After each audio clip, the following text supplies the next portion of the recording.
제가 지금 현재 잠실에 아파트 두 채를 보유 중인데요. 네.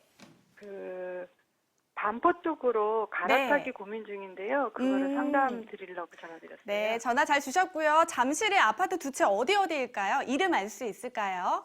예, 파크리오 아파트 26평하고 네. 리센스 아파트 12평형이요. 잠실 파크리오 아파트 같은 경우는 언제 매수를 하셨을까요?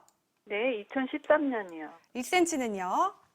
네, 2017년입니다. 그러면 서초구 어디 보고 계실까요?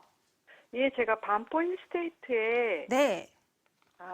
30평대를 갈아타기 고민 중이거든요. 네, 알겠습니다. 전화 잘 주셨고요. 바로 해결사님과 인사 나눠볼게요. 안녕하세요, 네. 신부님. 네, 안녕하세요. 네, 반갑습니다. 네. 잠실에서 오래 거주를 하셨나요? 예, 제가 2013년부터 네. 거주했고요. 지금 거주는 그러면 리센츠는 너무 작으니까 파크리오에서 거주를 하시겠죠? 아니요, 저 지금 작은 빌라에 전세에 살고 있어요. 아. 두 개 다. 예, 두 개 다 그러면 임대를 주고 계신 건가요? 네네. 그러면 지금 잠실에 있는 아파트 두 채를 매도하고 네. 반포로 원하시는 이유는 뭘까요? 어쨌든 5년이나 10년 후에 제가 보유한, 그러니까 투자의 목적이에요. 두 채에 대한 수익률이 한 채에 대한 수익률보다는 좋지 않을까요? 그래서 그거를 어쨌든 전문가님께 음. 상담드리고 제가 지금 우리 조언을 시청자님께서 저한테 말씀하신 그런 방법들이 몇 년도부터 있었던 투자 방법이냐면요. 네. 2018년도부터 본격적으로 나오기 시작했었던 방법이에요. 네, 선생님. 그게 이제 다주택자 분들에 대해서 집값이 정부에서 의도한 것보다 너무 많이 올라갔잖아요. 예. 그렇다 보니까 가장 먼저 2017년도 파리 대책 때부터 다주택자에 대한 양도세 중과세를 사용을 하기 시작을 했어요. 그러다 보니까 이 중과되는 영역을 피하려다 보니까 뭐 유행이 있었죠, 일종의. 처음에는 네. 임대사업자 등록을 하는 형태로 피해 가다가 네. 18년, 19년도 들어오면서부터는 이제 법인 설립을 막 하고요. 그리고 나서 뭐 신탁 등기로 넘기기도 하고 최근 들어서는 증여 형태로 많이 넘어가고 있죠.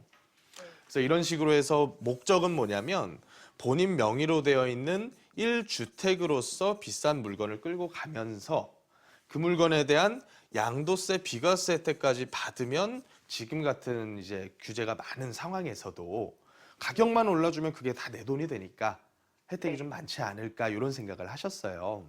네네. 그런데 이런 방법에 대해서 물건 하나하나를 먼저 따져보기 전에 제가 그런 식으로 투자를 계속 해오셨던 분들하고도 상담을 많이 했거든요. 네. 그런 분들이 지금 어떤 상황에 처했는지를 제가 한번 말씀을 드려볼게요.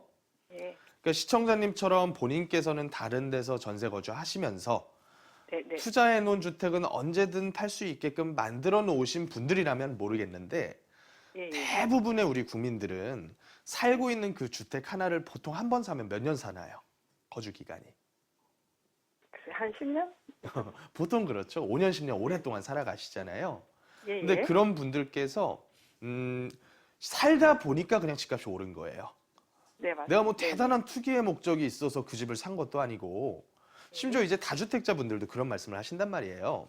네. 집이 이사를 가야 돼. 자녀들 교육 끝나면.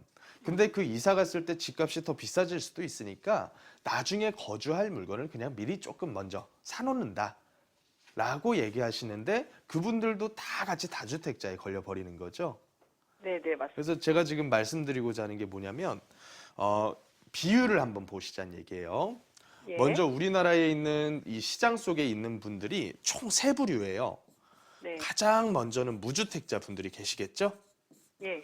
그리고 주택을 가지고 계신 분들이 계실 텐데 가지고 계시는 분들 중에서 다주택이신 분들이 또 계실 거고요. 네. 그리고 1주택 그냥 사시는 분들이 또 계실 거예요. 네. 이 비율이 몇 대 몇이냐면 무주택자가 한 40% 대략적으로 예. 되신다고 보시면 되고 유주택, 주택이 있으신 분이 많이 올라왔어요. 한 60% 가까이 돼요. 그 중에서 시청자님처럼 다주택으로 이유야 어찌 됐던지 간에 다주택 보유자분들이 한 30%, 예. 1주택 그냥 거주하시는 분들이 한 70% 가까이 된다고 보시면 돼요. 네. 그러면 6, 7에 42, 1주택 거주하시는 분들이 전체 국민 중에 한 42%, 6318. 네. 다주택자분들이 한 18%인데 지금 시청자님께서 하시려는 방법은 다주택자에서 1주택자로 그냥 옮기시겠다라는 말씀으로 저한테는 들리거든요. 그런데 지금 이제 가격이 많이 올라온 상태에서 이 세 부류 중에서 누가 지금 가장 행복하냐라고 봤을 때 행복한 부류가 거의 없어요. 맞습니다. 웃긴 거죠? 되게 웃겨요. 네네. 무주택자분들은 요 사이에 벽이 너무 커졌죠. 그러니까 일반적인 근로소득자 분들께서는 평생 돈 모아도 한 푼도 안 쓰고 모아도 서울에 있는 아파트 살까 말까예요. 네, 맞습니다. 그런 상태니까 이제 상대적인 박탈감이 엄청나게 커진 거고요. 네. 1주택이신 분들은 그럼 주변에 행복하시던가요? 아니요. 왜 안 행복하세요? 현금이 없으세요. 현금이 일단은 없고요. 이제 그 네네. 말씀은 시청자님께서도 주변 분들이 다 은퇴하실 때가 되셨다는 얘기가 저는 들려요. 네네, 네네, 맞습니다. 1주택자분들이 안 행복한 본질적인 이유는 뭐냐면 집값이 이렇게 쭉 형성이 되어 있는데 내 집만 튀어 올라간 게 아니잖아요. 옆에 네네. 있는 집은 더 올라갔어요. 네. 이 집 팔아서 예를 들어서 이 집이 5억짜리에서 10억이 됐어요. 네. 근데 10억짜리 집 팔아서 10억짜리라도 이사를 갈 수 있느냐라고 봤더니 팔았을 때 나오는 양도세 어떻게 할 거예요? 중간중간 들어가는 중개수수료니 등기비용이니 새로운 주택 살 때 취등록세니 이런 것들 제해버리면 이사 갈 때가 9억짜리밖에 없어요. 네네. 그러니까 사실은 그냥 계속 살아요. 1주택자이신 분들. 다주택이신 분들은 그러면 지금 너무 행복하신가요? 아니요.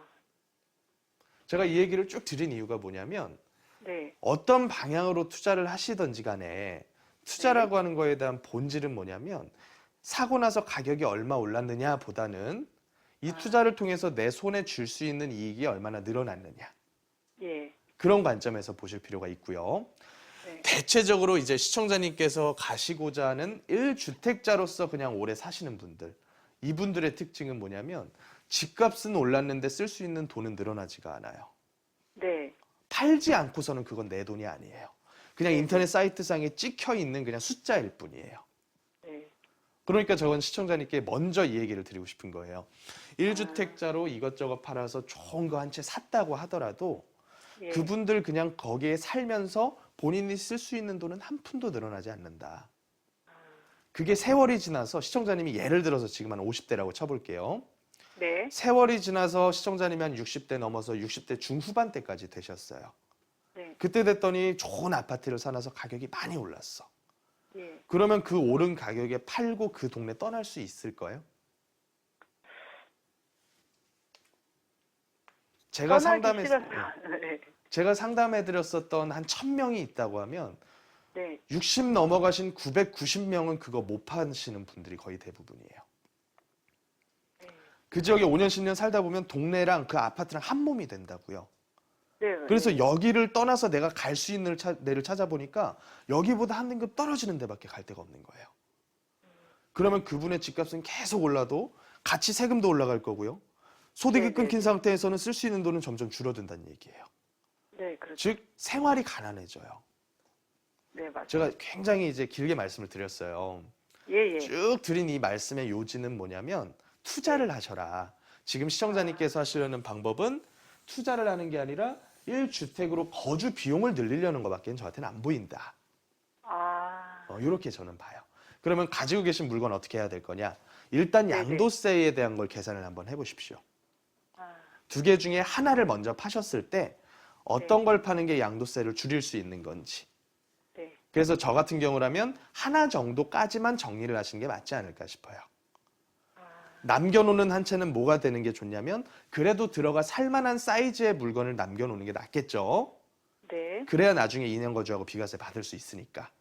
네네. 그리고 나머지 물건에 대한 투자는요. 지금 상태에서는 뭐밖에 안 남았냐면 이 다주택으로 할 수 있는 투자 중에서 세금 피해서 갈 수 있는 투자를 찾는 게 우선이라고 저는 봐요. 그러면 일단 아파트는 글렀어요. 아파트는 아니에요.